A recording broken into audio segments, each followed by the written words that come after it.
personas que han pasado 10 años sentadas frente a un terapeuta, 10 años buscando respuestas en libros de autoayuda, 10 años repitiendo afirmaciones frente al espejo cada mañana y siguen sintiéndose exactamente igual que el primer día. No porque la terapia no sirva, no porque los libros estén equivocados, sino porque a veces lo que necesitas no es que alguien te explique lo que sientes, sino que alguien te enseñe cómo vivir con lo que sientes. Y eso, amigo mío, es exactamente lo que los estoicos entendieron hace más de 2000 años. No eran filósofos de salón, no eran pensadores que escribían desde la comodidad de un palacio, eran hombres que perdieron todo, que enfrentaron la muerte, que fueron exiliados, esclavizados, traicionados, y aún así encontraron una paz que la mayoría de nosotros ni siquiera puede imaginar. Hoy quiero compartir contigo 10 hábitos que ellos practicaban todos los días, 10 hábitos que si los adoptas con honestidad, con disciplina, con el corazón abierto, pueden transformar tu vida de una manera que ninguna pastilla, ningún consejo superficial, ninguna frase motivacional de redes sociales jamás podrá lograr. Y lo más importante, no necesitas dinero para esto. No necesitas un título universitario. No necesitas permiso de nadie. Solo necesitas la voluntad de mirar tu vida de frente y decir, estoy listo para cambiar. El primer hábito es quizás el más difícil de todos, y por eso es el primero. Los estoicos lo llamaban la dicotomía del control. Suena complicado, pero en realidad es la cosa más simple y más liberadora que jamás escucharás. Significa esto: hay cosas que dependen de ti y hay cosas que no dependen de ti. Y tu sufrimiento, la mayor parte de tu sufrimiento, viene de confundir las dos. Piénsalo un momento. ¿Cuántas noches has pasado sin dormir preocupándote por lo que alguien piensa de ti? ¿Cuántas horas has perdido tratando de controlar una situación que nunca estuvo en tus manos?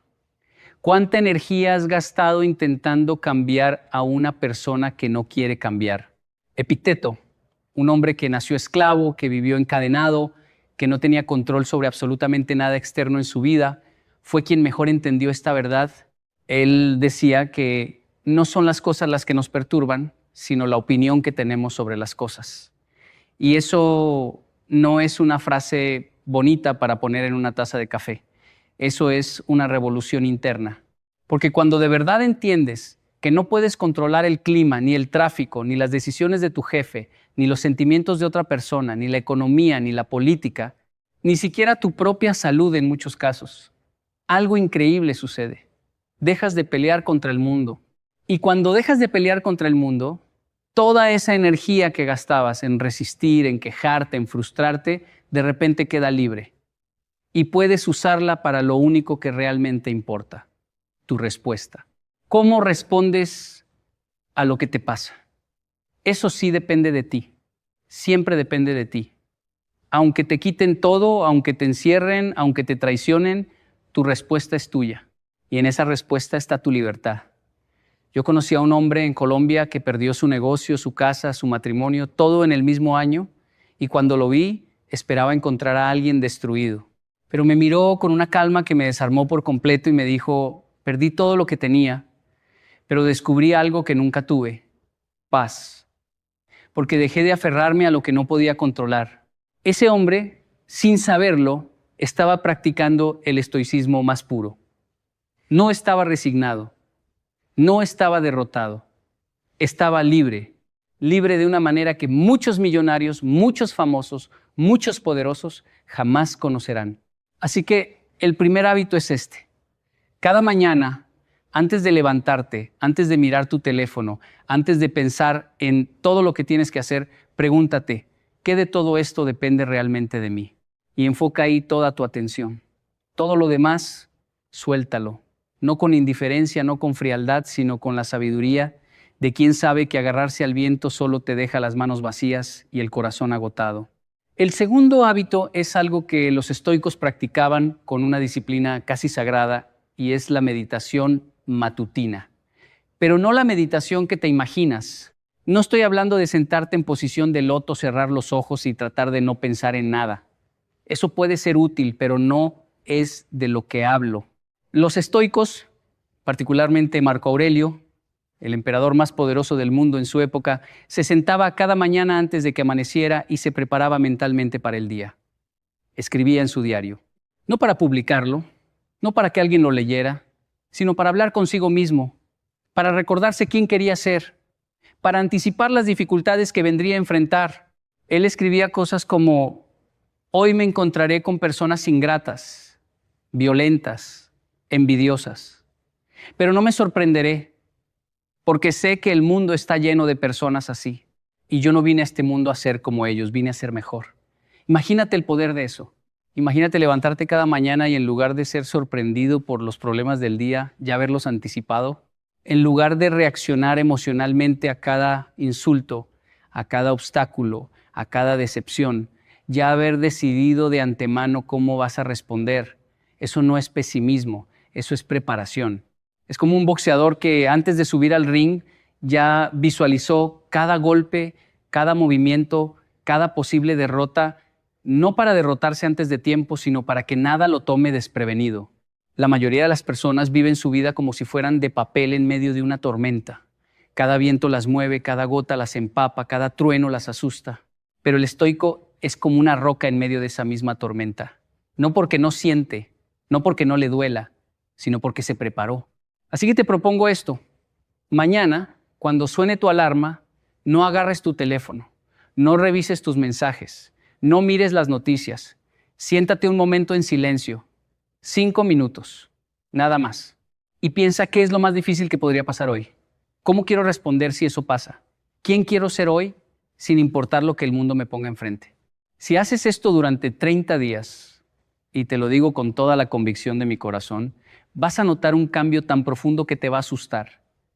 Porque de repente, las cosas que antes te desarmaban ya no te tocan. Las personas que antes te sacaban de quicio ya no tienen ese poder. Y tú, por primera vez en mucho tiempo, empiezas a sentir que tienes el timón de tu propia vida. El tercer hábito es quizás el más contracultural de todos, especialmente en esta época de redes sociales, de comparación constante, de querer aparentar una vida perfecta.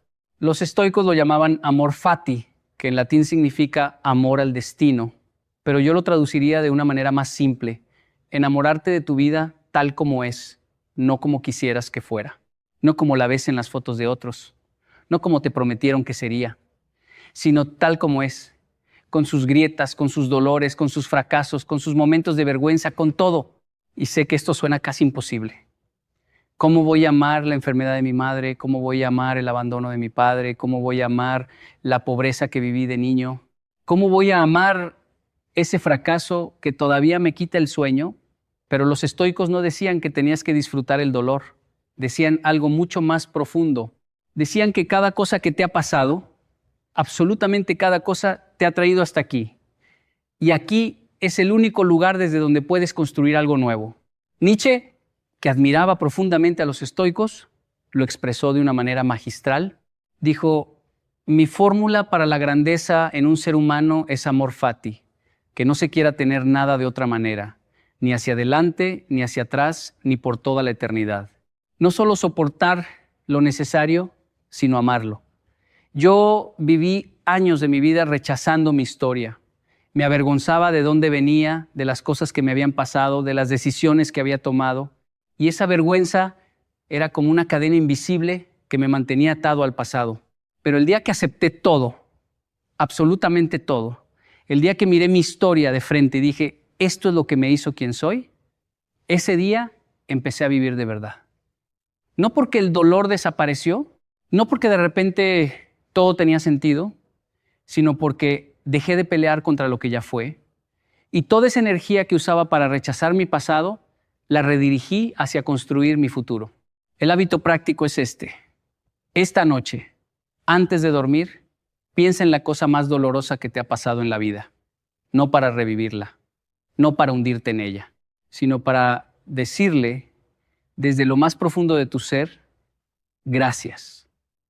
Porque sin eso, yo no sería quien soy hoy. Y quien soy hoy es alguien que está eligiendo crecer.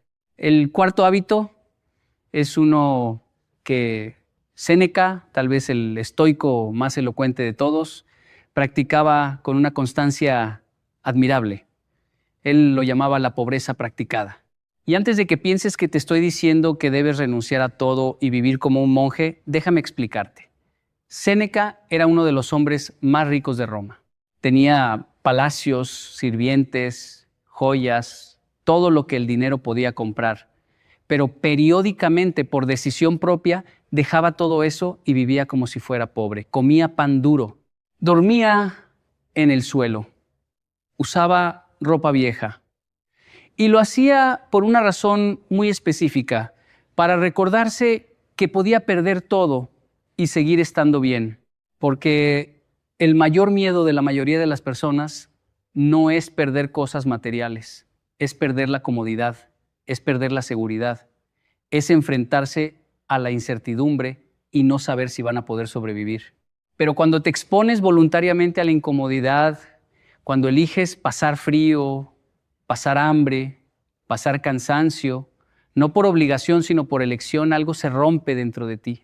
Se rompe esa dependencia emocional que tienes hacia las cosas materiales. Y descubres que tu felicidad no depende de lo que tienes, sino de lo que eres. Yo recuerdo una vez que hice un experimento. Viajé a un pueblo pequeño con solo una mochila, sin teléfono, sin dinero extra, solo lo básico. Y los primeros días fueron horribles. Me sentía ansioso, incómodo, vulnerable. Pero al tercer día, algo cambió. Empecé a notar cosas que nunca notaba. El color del cielo al atardecer, el sonido del viento entre los árboles, la amabilidad de un desconocido que me compartió su comida sin pedirme nada a cambio. Y me di cuenta de que había estado tan ocupado acumulando cosas que había olvidado lo que se sentía simplemente estar vivo. El hábito práctico es este. Una vez al mes, elige un día para vivir con lo mínimo. No uses tu carro. Come algo simple. Apaga tu teléfono por unas horas. No para sufrir, sino para recordarte que eres más fuerte de lo que crees, que puedes con más de lo que piensas, que la comodidad es agradable pero no es necesaria para tu paz interior. Los estoicos sabían que la riqueza verdadera no está en lo que posees, sino en lo poco que necesitas. El quinto hábito es uno que me transformó la vida de una manera que todavía me cuesta explicar con palabras. Los estoicos lo llamaban memento mori, que significa recuerda que vas a morir. Y sé que suena sombrío, sé que suena morboso, sé que en nuestra cultura tratamos de evitar cualquier pensamiento sobre la muerte como si fuera una maldición. Pero los estoicos entendían algo que la mayoría de nosotros nos negamos a aceptar, que la conciencia de la muerte es el mayor regalo que puedes darte a ti mismo. Porque cuando recuerdas que vas a morir, cada discusión absurda pierde su importancia. Cada rencor se vuelve ridículo. Cada excusa para no vivir plenamente se desmorona. Marco Aurelio escribía constantemente sobre la brevedad de la vida. Él, que era el hombre más poderoso de la tierra en su tiempo, se recordaba cada día que un día dejaría de existir. Y en lugar de deprimirlo, eso lo liberaba. Lo hacía más compasivo, lo hacía más generoso, lo hacía más presente. Porque cuando sabes que cada momento puede ser el último, dejas de desperdiciar tu tiempo en cosas que no importan. Dejas de posponer las conversaciones importantes. Dejas de guardar para mañana el abrazo que puedes dar hoy. Yo perdí a alguien muy cercano hace unos años y en los días después de su partida tuve una claridad que nunca antes había tenido. Vi mi vida con una nitidez brutal. Vi todas las horas que había desperdiciado preocupándome por tonterías. Vi todas las veces que había elegido el orgullo sobre el amor. Vi todas las oportunidades de conexión que había dejado pasar por estar demasiado ocupado, demasiado cansado, demasiado distraído. Y en ese dolor, en medio de esa pérdida, hice una promesa que cambió todo. Prometí que cada día iba a vivir como si alguien a quien amo pudiera no estar mañana.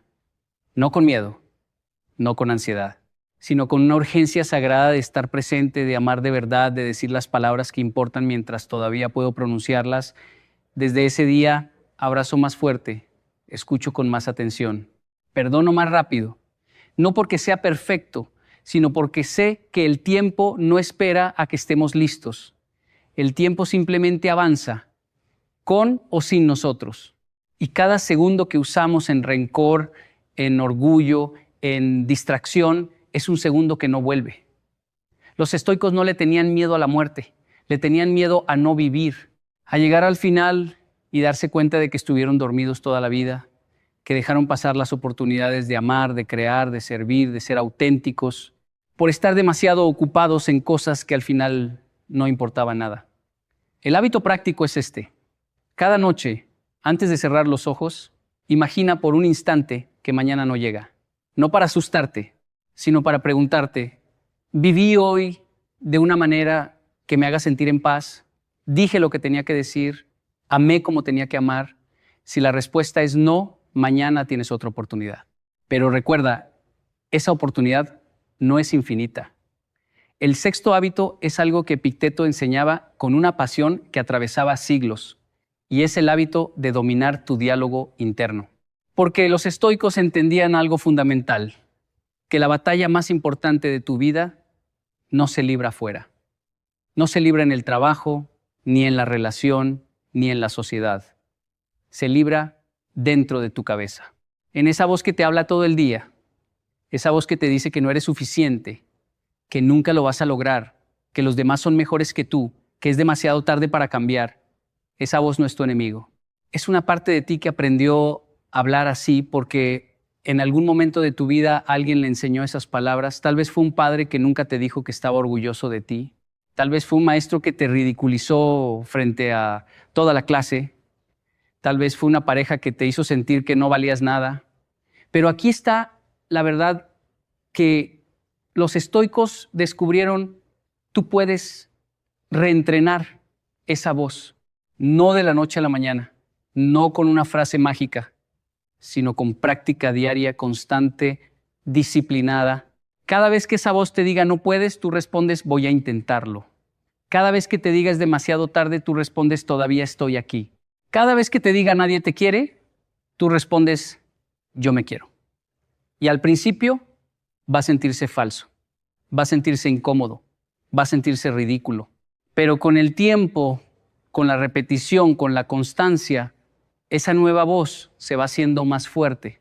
Y la vieja voz, esa que te ha mantenido atado al miedo, al dolor, a la inseguridad, se va debilitando hasta convertirse en un susurro que apenas puedes escuchar. Marco Aurelio escribió algo que me marcó para siempre. Dijo, la felicidad de tu vida depende de la calidad de tus pensamientos, no de la calidad de tu casa, no de la calidad de tu ropa, no de la calidad de tu carro, de tus pensamientos. Porque puedes tener todo lo exterior y sentirte miserable, o puedes no tener nada y sentirte completo. La diferencia está en lo que te dices a ti mismo cada día. El hábito práctico es este. Hoy, solo por hoy, observa lo que te dices. No lo juzgues, solo obsérvalo. Y cada vez que te sorprendas hablándote con crueldad, para, respira y elige una palabra más amable. No se trata de mentirte, se trata de dejar de maltratarte. El séptimo hábito es uno que pocas personas están dispuestas a practicar y por eso es tan poderoso. Los estoicos le daban un valor inmenso a la gratitud, pero no a la gratitud superficial de dar gracias cuando todo va bien. Cualquiera puede ser agradecido cuando tiene salud, dinero y amor.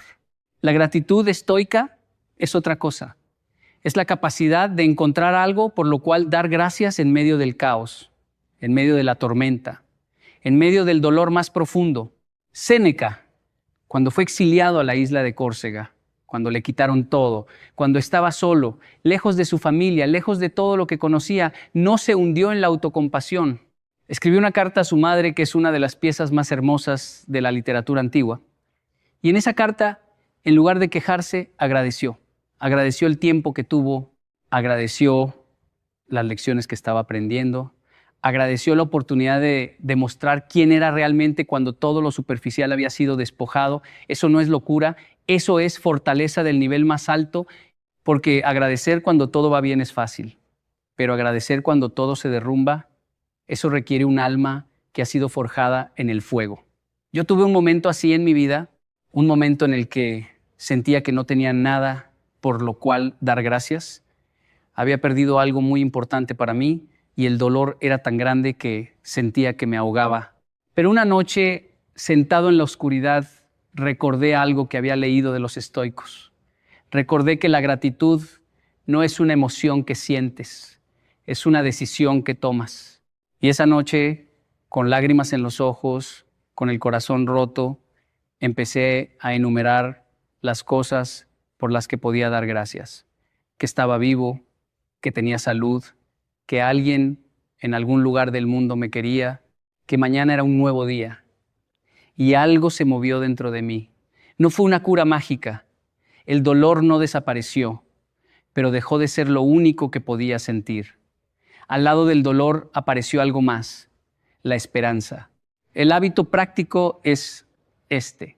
Cada mañana escribe 3 cosas por las que estás agradecido, pero con una condición. No pueden ser las mismas de ayer. Esto te obliga a buscar, a observar, a descubrir cosas buenas que siempre estuvieron ahí, pero que tu dolor no te dejaba ver.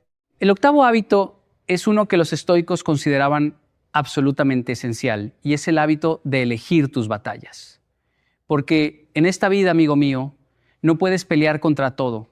No puedes indignarte por cada injusticia, discutir con cada persona que opina diferente, corregir cada error que ves a tu alrededor. Si intentas hacer eso, vas a terminar agotado, amargado y solo. Los estoicos tenían una regla muy clara. Solo vale la pena pelear por aquello que puedes cambiar y que se alinea con tu virtud. Todo lo demás es ruido. Y en la época en que vivimos, donde las redes sociales nos bombardean con razones para indignarnos cada 5 minutos, este hábito es más necesario que nunca.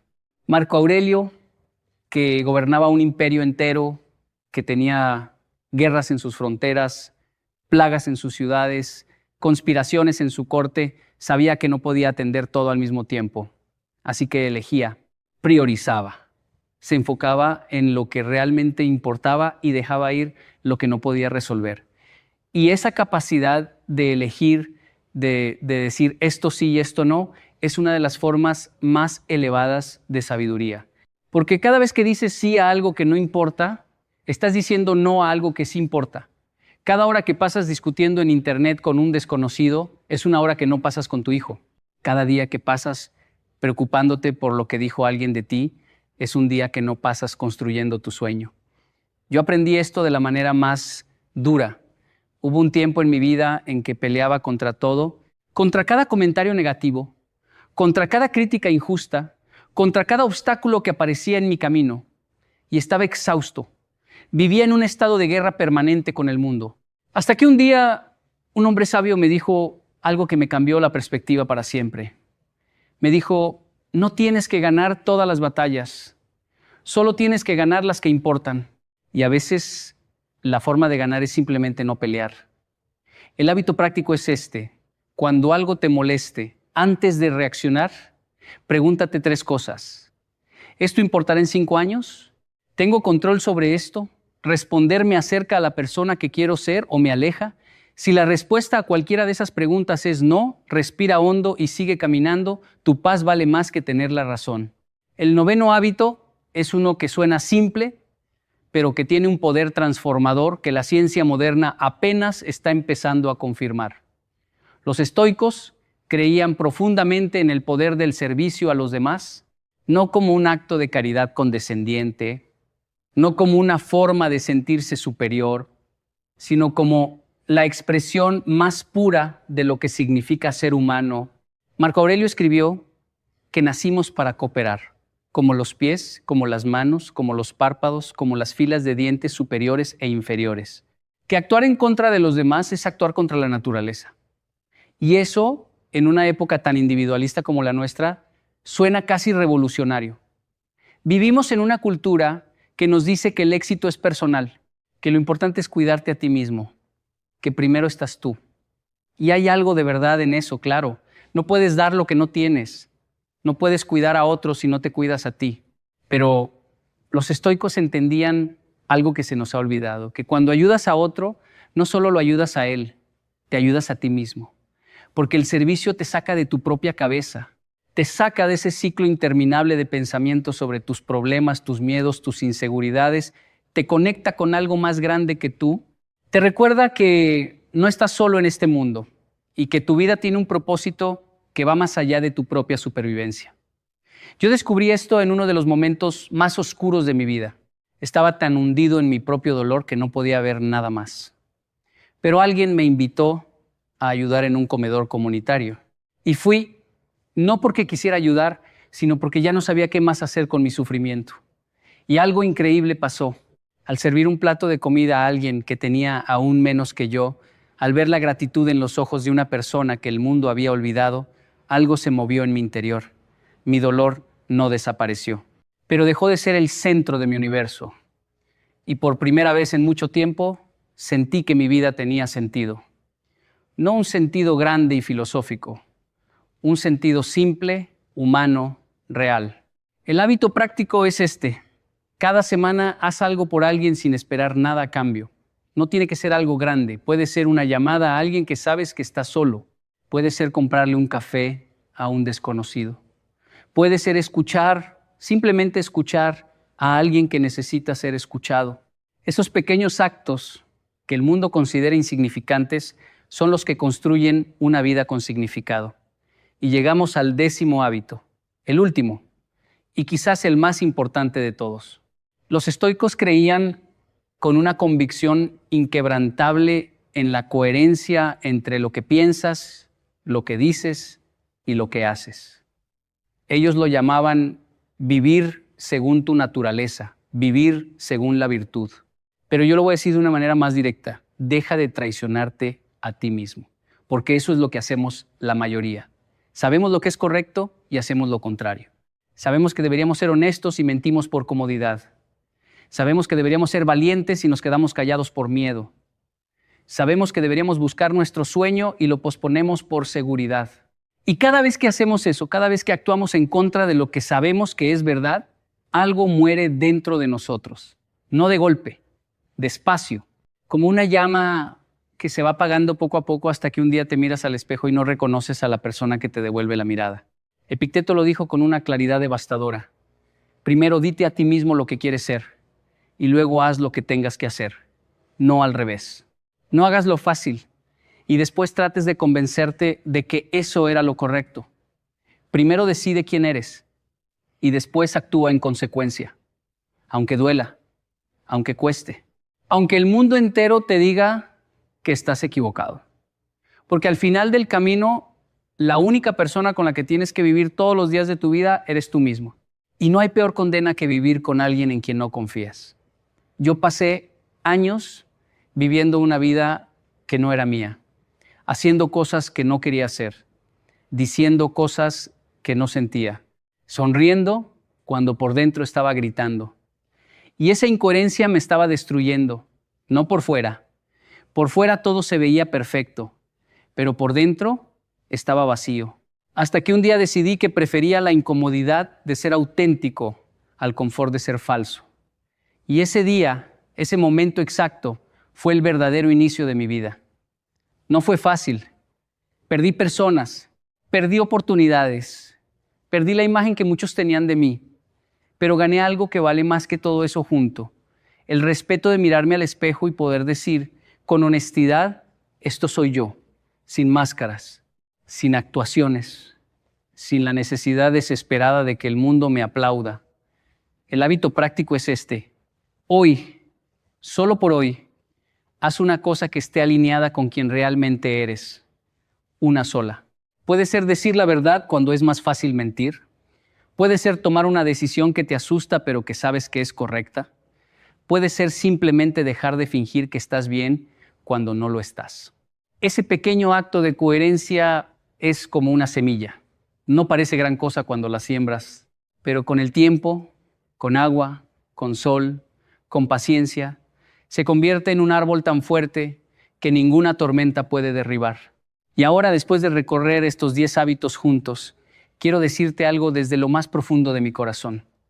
No como un conferenciante, no como alguien que tiene todas las respuestas, sino como un ser humano que ha caminado por lugares oscuros y que encontró en estas enseñanzas milenarias una luz que ninguna terapia, ningún medicamento, ningún éxito material había podido encender.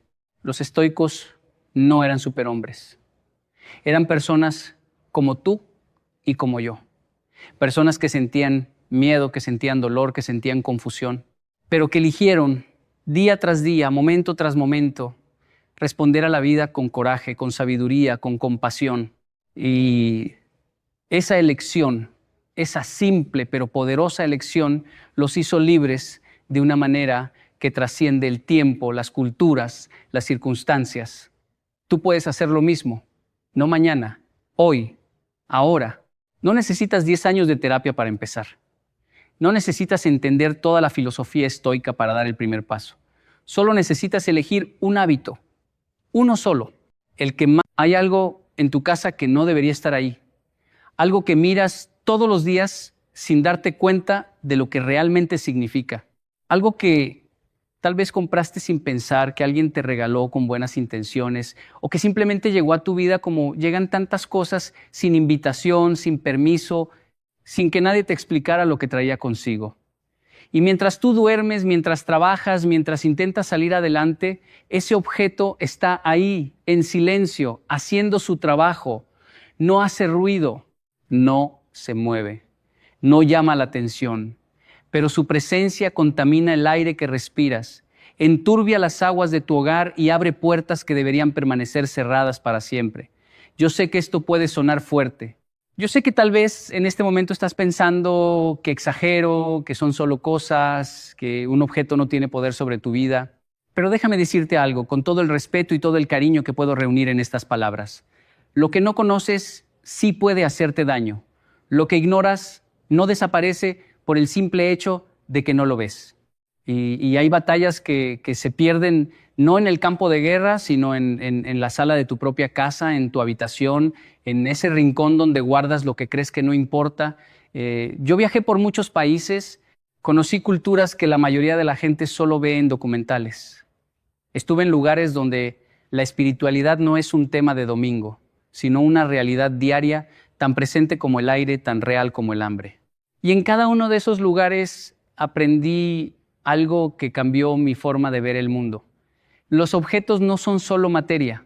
Los objetos cargan historia, cargan intención, cargan energía. Y cuando tú introduces algo en tu hogar sin saber de dónde viene, sin entender qué representa, sin discernir qué espíritu hay detrás de su forma, estás abriendo una puerta. ¿Una puerta invisible? Sí, pero una puerta real. Piensa en esto por un momento. Tu casa es tu templo.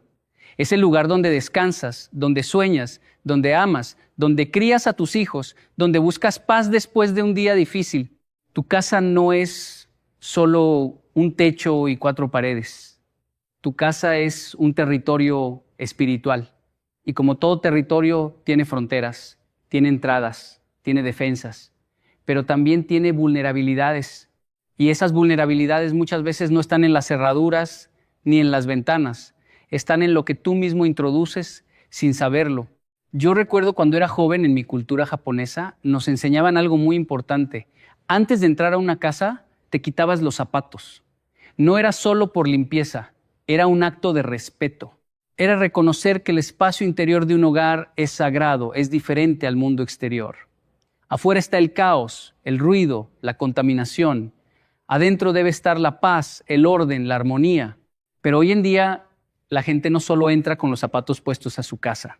Entra con ídolos, con amuletos, con figuras que representan dioses ajenos, con símbolos que no entiende, con decoraciones que parecen inofensivas, pero que cargan siglos de oscuridad detrás de su apariencia bonita. Déjame hablarte con claridad, porque este tema lo merece. No estoy aquí para asustarte, estoy aquí para abrirte los ojos. Estoy aquí porque he visto con mis propios ojos lo que pasa cuando una familia tiene en su hogar objetos que no deberían estar ahí. He visto matrimonios destruirse sin razón aparente. He visto hijos rebelarse de la noche a la mañana. He visto enfermedades que los médicos no pueden explicar. He visto depresiones profundas en casas que aparentemente lo tienen todo. Y cuando alguien finalmente tiene el valor de revisar, de limpiar, de sacar lo que no pertenece, las cosas empiezan a cambiar no por magia, no por superstición, sino porque cuando eliminas la fuente de contaminación, el agua vuelve a correr limpia. Hay personas que tienen en su casa figuras de Buda, y me dicen, es solo decoración, es bonito, me da paz mirarlo. Pero déjame preguntarte algo, ¿sabes quién fue Buda? ¿Sabes qué representa esa figura? ¿Sabes qué tipo de adoración se le rinde en los templos donde esa imagen es el centro de todo? Cuando tú pones esa figura en tu sala, no estás poniendo una decoración, estás poniendo un altar. Un altar pequeño, sí. Un altar discreto, tal vez, pero un altar al fin. Y los altares atraen lo que representan. No importa si tú no le rezas. No importa si para ti es solo un adorno. Lo que importa es lo que ese objeto representa en el mundo espiritual. Y en el mundo espiritual, las formas tienen significado. Las imágenes tienen poder. Los símbolos abren y cierran puertas. Yo he estado en templos budistas en Japón, en Tailandia, en China. He visto la devoción con la que millones de personas se postran ante esas imágenes. He sentido la atmósfera pesada, densa, cargada de siglos de rituales y ofrendas. Y esa misma energía, esa misma presencia es la que tú introduces en tu casa cuando compras esa figurita en una tienda de decoración y la pones en tu estante como si fuera un adorno más. No es un adorno más. Es una representación de un sistema espiritual completo. Y cuando lo pones en tu hogar estás diciendo, aunque no lo sepas, aunque no lo quieras, bienvenido. Lo mismo ocurre con los atrapasueños. Los atrapasueños. ¿Cuántas personas los tienen colgados en sus habitaciones, en las habitaciones de sus hijos, en las ventanas de sus cocinas? Son bonitos, ¿verdad? Con sus plumas, sus hilos tejidos, sus colores. Pero ¿sabes de dónde vienen? Los atrapasueños son objetos ceremoniales de las culturas nativas americanas. Fueron creados como instrumentos espirituales, no como decoración. Fueron diseñados para interactuar con el mundo de los sueños, con el mundo de los espíritus. Y cuando tú cuelgas uno en tu habitación, estás invitando a ese mundo a entrar en tu espacio más íntimo. Estás colgando en tu ventana una invitación escrita en un idioma que no entiendes, dirigida a visitantes que no puedes ver. Y alguien dirá, pero yo no creo en eso, yo no creo en espíritus, yo soy una persona racional. Y yo te respondo con una pregunta, ¿acaso la electricidad necesita que creas en ella para darte una descarga? ¿Acaso la gravedad espera tu permiso para funcionar? El mundo espiritual no depende de tu fe para existir. Existe con tu fe o sin ella. Funciona con tu permiso o sin él. La diferencia es que cuando tú no lo reconoces, cuando tú no lo respetas, cuando tú lo ignoras, te vuelves más vulnerable.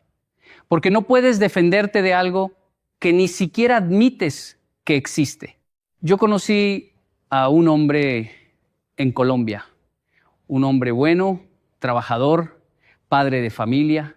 Tenía su casa llena de lo que él llamaba arte, máscaras africanas en las paredes, figuras asiáticas en los estantes, símbolos egipcios en la entrada, todo comprado en sus viajes, todo seleccionado con gusto, todo colocado con orgullo. Pero ese hombre no dormía bien. Su esposa tenía pesadillas constantes. Sus hijos peleaban todo el tiempo. Había una tensión en esa casa que se sentía en el momento en que cruzaba la puerta. Él lo atribuía al estrés del trabajo. Ella lo atribuía a los problemas normales de cualquier familia. Pero cuando alguien les sugirió que revisaran lo que tenían en su hogar, cuando alguien les habló de lo que esos objetos representaban en sus culturas originales, cuando se atrevieron a investigar el significado real de esas máscaras, de esas figuras, de esos símbolos, descubrieron algo que los dejó helados. Esas máscaras africanas no eran simples tallados de madera, eran representaciones de espíritus tribales, fueron creadas en rituales específicos, con cantos específicos, con invocaciones específicas. Cada una de esas máscaras fue diseñada para ser habitada por una entidad espiritual. Y este hombre las tenía en su pared, una al lado de la otra, como si fueran cuadros de paisajes.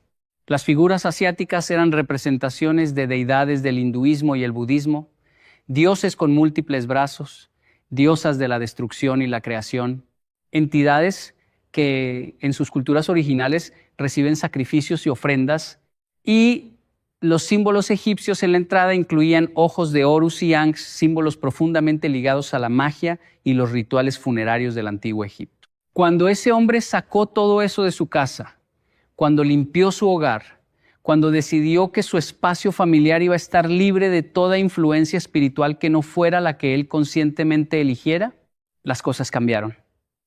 No de la noche a la mañana, no como en las películas, pero poco a poco la paz volvió, el sueño mejoró, las peleas disminuyeron, la tensión se disolvió. Y él me dijo algo que nunca voy a olvidar. Me dijo, Yokoi, yo pensaba que estaba decorando mi casa, pero en realidad estaba invitando a cenar a mis enemigos. Esa frase se me quedó grabada, porque es exactamente lo que muchos hacemos. Invitamos a cenar a nuestros enemigos, les ponemos un lugar en la mesa, les abrimos la puerta con una sonrisa y después nos preguntamos por qué la comida sabe amarga, por qué la conversación es tensa, por qué nadie en la mesa está realmente en paz. Pero no son solo las figuras religiosas de otras culturas. Hay otros objetos que la gente tiene en su casa y que son igualmente problemáticos. Los talismanes, por ejemplo. Esos objetos que alguien te dio diciéndote que te iban a proteger, que te iban a traer suerte, que te iban a abrir caminos. ¿Protección de quién? ¿Suerte de dónde? ¿Caminos hacia dónde? Cuando tú depositas tu confianza en un objeto para que te proteja, estás transfiriendo tu fe de lo eterno a lo temporal, de lo divino a lo material, de lo verdadero a lo fabricado. Y eso tiene consecuencias, porque la protección falsa es peor que ninguna protección. La protección falsa te da una sensación de seguridad que te hace bajar la guardia, te hace creer que estás cubierto cuando en realidad estás más expuesto que nunca. Los horóscopos también entran en esta categoría. Yo sé que parece inofensivo, yo sé que muchos lo leen por diversión, como quien lee una galleta de la fortuna, pero cuando tú tienes en tu casa libros de astrología, cartas del tarot, tableros de Ouija, péndulos, cristales programados, velas de colores para rituales, inciensos con intenciones específicas, estás acumulando una colección de puertas abiertas. Cada uno de esos objetos fue diseñado para conectar con algo, y ese algo no es la luz. Ese algo no es la paz, ese algo no es Dios. Las cartas del tarot, por ejemplo. Mucha gente las tiene en su casa como curiosidad, como pasatiempo, como herramienta de autoconocimiento, dicen algunos. Pero las cartas del tarot fueron creadas como un instrumento de adivinación. Fueron diseñadas para acceder a información que no te corresponde conocer de esa manera. Fueron construidas sobre la premisa de que hay fuerzas ocultas que pueden revelarte el futuro. Y cuando tú te sientas a barajar esas cartas, cuando las extiendes sobre la mesa, cuando les pides que te muestren algo, estás abriendo un canal de comunicación con algo que no puedes controlar, que no puedes ver y que no tiene tus mejores intereses en mente. Yo sé que hay personas que dicen que el tarot les ha ayudado, que les ha dado claridad, que les ha mostrado el camino. Pero déjame preguntarte esto, ¿claridad de quién? ¿Camino hacia dónde? Porque hay dos tipos de guía en este mundo. Está la guía que te lleva a la luz, que te da paz, que te construye, que te hace más fuerte, más amoroso, más humilde.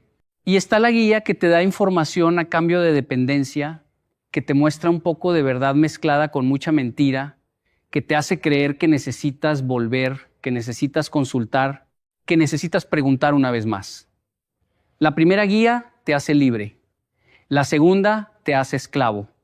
Y los objetos que facilitan la segunda están mejor fuera de tu casa que dentro de ella. Los tableros de Ouija son quizás el ejemplo más extremo, pero necesito mencionarlos porque todavía hay hogares donde se guardan como si fueran un juego de mesa más, al lado del Monopoly y las damas chinas. Un tablero de Ouija no es un juego, es un instrumento de comunicación con el mundo espiritual. Fue diseñado específicamente para eso. Y cuando tú lo usas, o incluso cuando lo tienes guardado en tu casa sin usarlo, estás manteniendo en tu hogar una puerta que fue construida para ser abierta hacia la oscuridad. No importa si está guardado en un armario, no importa si nunca lo has usado. Su presencia en tu espacio es una declaración de disponibilidad. Es como tener una puerta sin cerradura en tu casa y decir, bueno, pero nadie ha entrado. todavía. Hablemos ahora de algo que tal vez no esperas. Los objetos heredados. Esos objetos que pertenecieron a alguien que ya no está. Ese anillo de tu abuela, ese reloj de tu abuelo, esa caja de madera que ha pasado de generación en generación. Yo no estoy diciendo que todos los objetos heredados sean malos, pero estoy diciendo que necesitas discernir, porque los objetos heredados cargan la historia espiritual de quien los poseyó. Si tu abuela era una mujer de fe, de oración, de amor genuino, ese anillo probablemente trae bendición. Pero si ese objeto perteneció a alguien que practicaba cosas oscuras, que tenía pactos, que vivía en amargura, en odio, en resentimiento, entonces ese objeto trae consigo una herencia que no quieres recibir. No toda herencia es buena. No todo lo que viene del pasado merece un lugar en tu presente. Yo conocí a una mujer que heredó una colección de muñecas antiguas de su tía. Eran muñecas hermosas, de porcelana, con vestidos elaborados y ojos de cristal. Las puso en una vitrina en su sala. Y desde ese día, su hija pequeña empezó a tener terrores nocturnos. La niña gritaba en la noche, decía que las muñecas la miraban, que las muñecas se movían, que las muñecas le hablaban. La madre pensó que era imaginación infantil. Llevó a la niña al psicólogo, le dieron medicamentos, pero los terrores continuaron. Hasta que un día, esa madre tuvo el valor de hacer algo que no quería hacer. Sacó las muñecas de su casa, las sacó todas. Y esa noche, por primera vez en meses, su hija durmió en paz. ¿Coincidencia? Tal vez para algunos. Pero cuando ves este patrón repetirse una y otra vez en diferentes familias, en diferentes países, en diferentes culturas, dejas de creer en coincidencias y empiezas a entender que hay leyes espirituales que funcionan con la misma precisión que las leyes físicas. La gravedad no te pregunta si crees en ella antes de tirarte al suelo. Y las leyes espirituales no te preguntan si crees en ellas antes de actuar en tu vida. Quiero hablar también de algo más sutil, pero igualmente importante. Los objetos que representan vanidad extrema, materialismo descontrolado o idolatría moderna. Vivimos en un mundo que nos dice que más es mejor, que tener es ser, que acumular es triunfar. Y muchas personas llenan sus casas de objetos que no necesitan, de marcas que no pueden pagar, de lujos que no les corresponden, de cosas que compran no por necesidad sino por vacío. Y cada uno de esos objetos innecesarios ocupa un espacio. No solo un espacio físico en tu casa, un espacio emocional en tu corazón, un espacio mental en tu mente, un espacio espiritual en tu vida. Porque cuando tu casa está llena de cosas que no necesitas, no hay espacio para lo que realmente importa. Cuando tus estantes están saturados de objetos, tu alma también se satura. Cuando tu armario está repleto de ropa que nunca usas, tu espíritu también se siente asfixiado. La simplicidad no es pobreza, la simplicidad es libertad. En Japón tenemos un concepto que se llama ma. Ma es el espacio vacío. Y en nuestra cultura, el espacio vacío no es ausencia, es presencia, es respiración, es posibilidad. Cuando dejas espacio vacío en tu casa, estás dejando espacio para que la paz entre, para que la creatividad florezca, para que las relaciones se profundicen, para que lo divino tenga donde manifestarse. Pero cuando llenas cada centímetro de tu hogar con objetos, no dejas espacio para nada más. Y entonces te preguntas por qué sientes que te falta algo cuando en realidad lo que te falta es espacio. Espacio para respirar, espacio para pensar, espacio para ser. Déjame contarte algo que aprendí en mis viajes por América Latina. En muchas casas encontré altares mixtos, altares donde convivían imágenes de santos con figuras de la Santa Muerte, altares donde al lado de una cruz había una herradura, altares donde una vela bendecida compartía espacio con un amuleto de ojo turco. Y esa mezcla, esa confusión espiritual, es una de las cosas más peligrosas que he visto. Porque cuando mezclas la luz con la oscuridad, no obtienes una zona gris, obtienes oscuridad con apariencia de luz. Y eso es mucho más peligroso que la oscuridad pura, porque la oscuridad pura la reconoces de inmediato. ¿Sabes qué es oscuridad? Te alejas, te proteges. Pero la oscuridad disfrazada de luz te engaña, te hace creer que estás seguro, te hace creer que estás en el camino correcto. Hasta que un día te das cuenta de que has estado caminando en la dirección equivocada todo el tiempo. La Santa Muerte, por ejemplo, es una de las devociones que más rápido ha crecido en América Latina y en comunidades hispanas alrededor del mundo. Y yo entiendo por qué. Entiendo el dolor que lleva a las personas a buscar protección en cualquier lugar. Entiendo la desesperación que hace que alguien se arrodille ante cualquier imagen si le prometen seguridad. Pero la Santa Muerte no es santa y la muerte no es protectora. Cuando tú pones una imagen de la Santa Muerte en tu casa, estás rindiéndole culto a la muerte misma. Estás honrando lo que debería ser tu enemigo. Estás invitando a tu hogar la energía de terminación, de destrucción, de fin. Y luego te preguntas, ¿por qué las cosas en tu vida parecen terminar siempre mal? ¿Por qué los proyectos no se completan? ¿Por qué las relaciones se mueren? ¿Por qué la esperanza se extingue? Tal vez, solo tal vez, es porque le abriste la puerta a la muerte y le dijiste, bienvenida, siéntete como en tu casa. Los amuletos de protección son otro tema que necesitamos abordar. El ojo turco, la mano de Fátima, las pulseras rojas, los collares de protección. Todos estos objetos comparten una cosa en común. Te prometen protección a cambio de tu confianza. Pero la pregunta clave es, ¿protección de quién? ¿Y otorgada por quién? Porque si la fuente de esa supuesta protección no es la luz verdadera, entonces lo que tienes no es un escudo, es una trampa. Es un objeto que te da falsa seguridad mientras te aleja de la única protección que realmente funciona. Es como ponerte un chaleco antibalas de cartón. ¿Te sientes protegido hasta que llega la bala real? Yo no vengo a decirte en qué creer. Yo no soy quien para dictarte tu fe. Pero sí vengo a decirte esto. Ten cuidado con lo que introduces en tu hogar. Ten cuidado con lo que pones en las paredes de tu casa. Ten cuidado con lo que cuelgas sobre la cama de tus hijos. Ten cuidado con lo que guardas en tus cajones. Porque tu hogar es tu santuario. Es el lugar donde tu familia debería estar más protegida, más segura, más en paz. Y si tú mismo estás introduciendo elementos que comprometen esa protección, esa seguridad, esa paz, entonces eres tu propio peor enemigo sin saberlo. Hay un proverbio japonés que dice, el desorden de la casa es el reflejo del desorden del alma. Y yo agregaría, la contaminación espiritual de la casa es el reflejo de la confusión espiritual de quien la habita. Porque una persona con claridad espiritual no acumula objetos que representan fuerzas contrarias a lo que dice creer. Una persona con discernimiento no mezcla la luz con la oscuridad y espera que todo salga bien. Una persona con sabiduría revisa, evalúa, discierne y tiene el valor de soltar lo que no le pertenece, aunque sea bonito, aunque sea costoso, aunque tenga valor sentimental. Y aquí es donde muchos se tropiezan, en el valor sentimental. Me dicen, pero es que eso me lo regaló mi madre. Es que eso lo compré en mi viaje de luna de miel. Es que eso ha estado en mi familia por generaciones. Y yo entiendo el apego, de verdad que lo entiendo. Pero déjame hacerte una pregunta. ¿Vale más el sentimiento que le tienes a un objeto que la paz de tu hogar? ¿Vale más el recuerdo asociado a una cosa que el bienestar de tu familia? ¿Vale más la tradición que la verdad?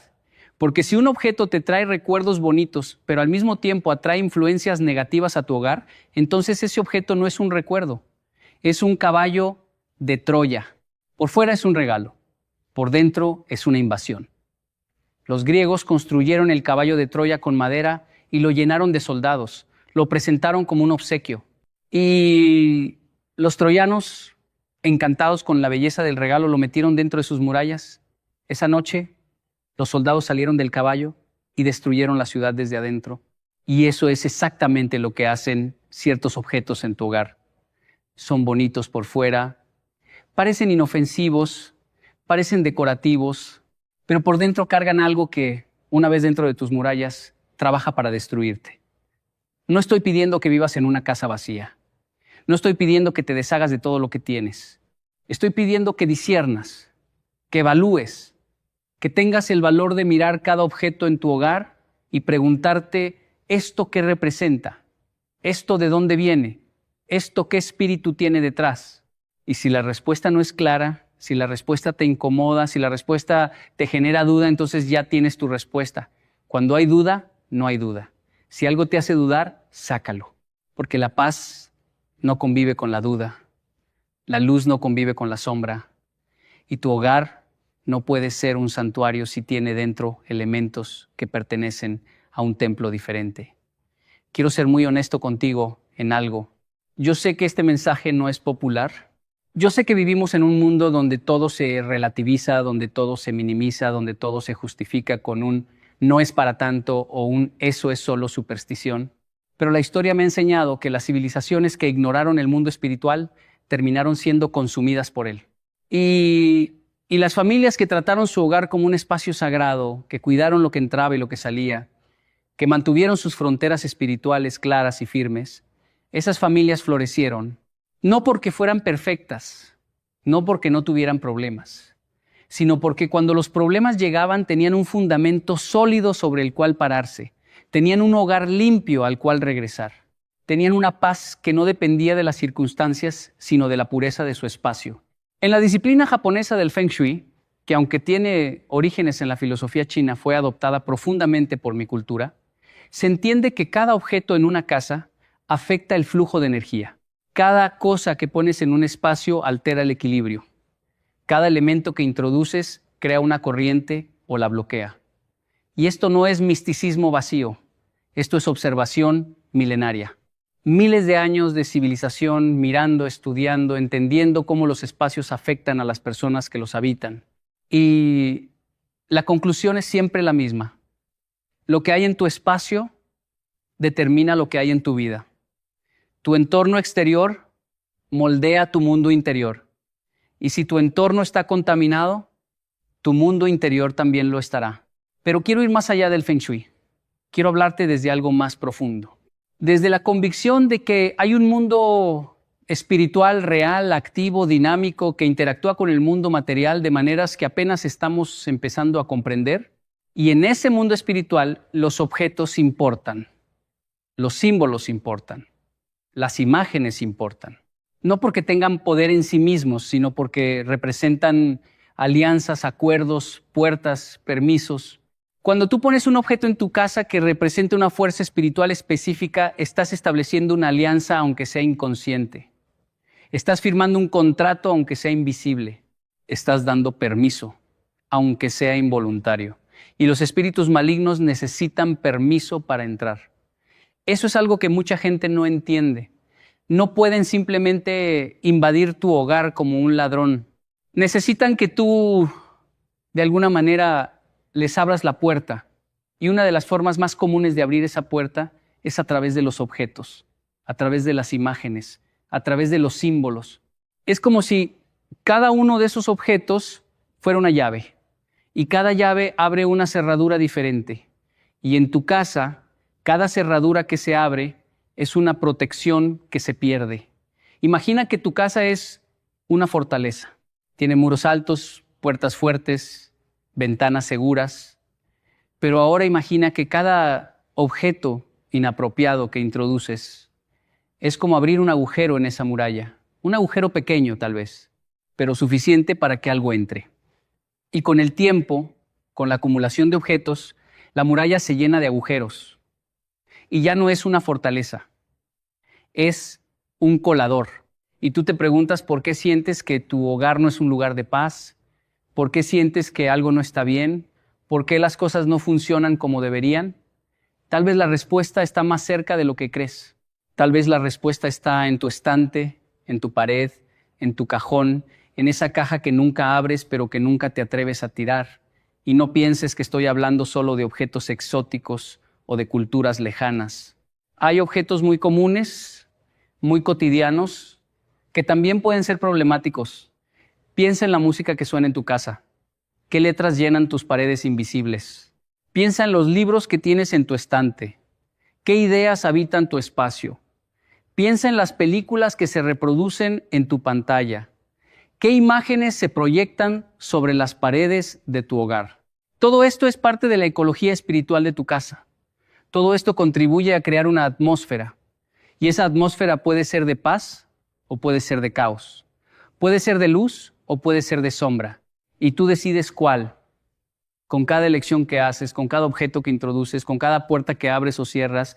Yo recuerdo una historia que me contaron en Perú. Un campesino encontró una piedra muy bonita en sus tierras. Era oscura, brillante, con vetas de color que cambiaban con la luz. La llevó a su casa y la puso en la mesa del comedor porque le parecía bella.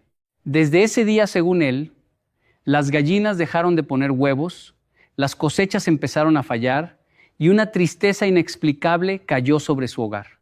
Un anciano del pueblo visitó la casa, vio la piedra y le dijo: eso viene de un lugar sagrado, eso no te pertenece, devuélvelo. El campesino devolvió la piedra al lugar donde la encontró y poco a poco, según él, todo volvió a la normalidad. Es una leyenda, es una exageración, tal vez, pero el principio detrás de la historia es real. No todo lo que brilla te pertenece. No todo lo que encuentras es tuyo para tomar. No todo lo que te parece hermoso es seguro para tu hogar. El discernimiento es la habilidad más importante que puedes desarrollar en tu vida espiritual. Saber distinguir entre lo que parece bueno y lo que realmente es bueno. Saber diferenciar entre lo que atrae tus ojos y lo que nutre tu alma. Saber reconocer cuando algo es un regalo del cielo y cuando es una trampa del infierno. Entonces, ¿qué hacer? Si estás escuchando esto y estás empezando a mirar tu casa con otros ojos, si estás empezando a recordar objetos que tienes guardados que tal vez no deberían estar ahí, si estás sintiendo esa inquietud en tu pecho que te dice que algo necesita cambiar, entonces te voy a dar un consejo práctico, simple pero poderoso. Haz una limpieza, no una limpieza física solamente, una limpieza espiritual. Camina por tu casa con nuevos ojos. Mira cada objeto. Pregúntale a tu corazón: ¿esto trae paz a mi hogar?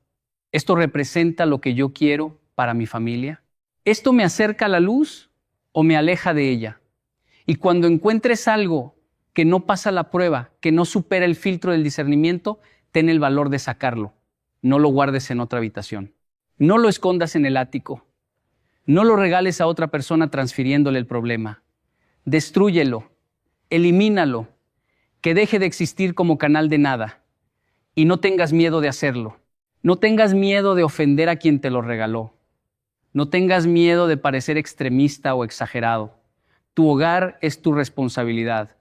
Tu familia es tu tesoro. Y proteger tu tesoro no es extremismo, es amor, es sabiduría. Es la decisión más valiente y más necesaria que puedes tomar. Yo mismo hice esta limpieza en mi propia vida. Hubo un tiempo en que coleccionaba objetos de mis viajes sin pensar en su significado espiritual.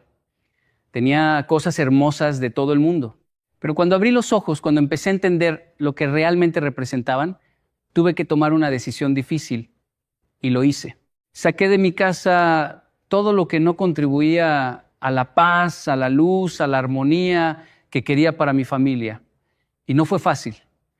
Algunas de esas cosas eran caras, algunas tenían gran valor sentimental, algunas eran verdaderamente bellas, pero ninguna belleza vale la paz de tu hogar, ningún precio compensa la protección de tu familia, ningún sentimiento justifica mantener una puerta abierta hacia la oscuridad.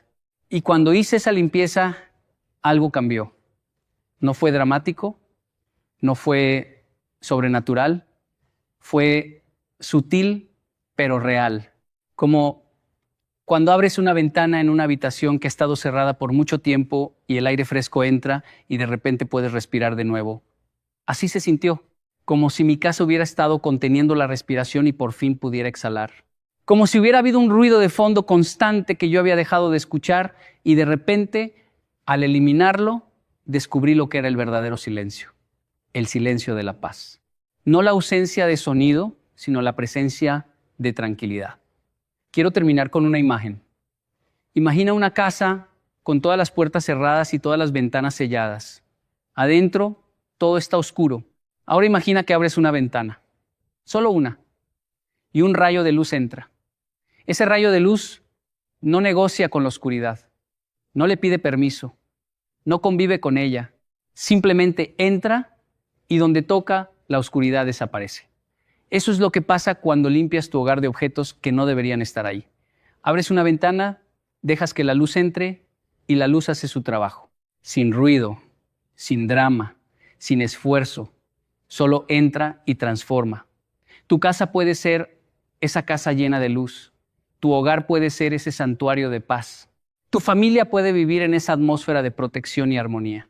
Pero para eso necesitas tener el valor de abrir los ojos, de mirar lo que hay a tu alrededor, de discernir lo que pertenece y lo que no, y de actuar en consecuencia, no mañana, no la próxima semana, hoy. Porque cada día que pasa con esos objetos en tu hogar es un día más de puertas abiertas, un día más de protección comprometida, un día más de paz robada. No dejes que la comodidad te robe la claridad. No dejes que el apego te robe la libertad. No dejes que la ignorancia te robe la paz. Abre los ojos, limpia tu casa, protege tu hogar. Porque al final del día, no importa cuánto dinero ganes, no importa cuánto éxito tengas, no importa cuántos logros acumules, si tu casa no es un lugar de paz, no tienes nada. Y si tu casa es un santuario de luz, lo tienes todo. Yo he visto esto una y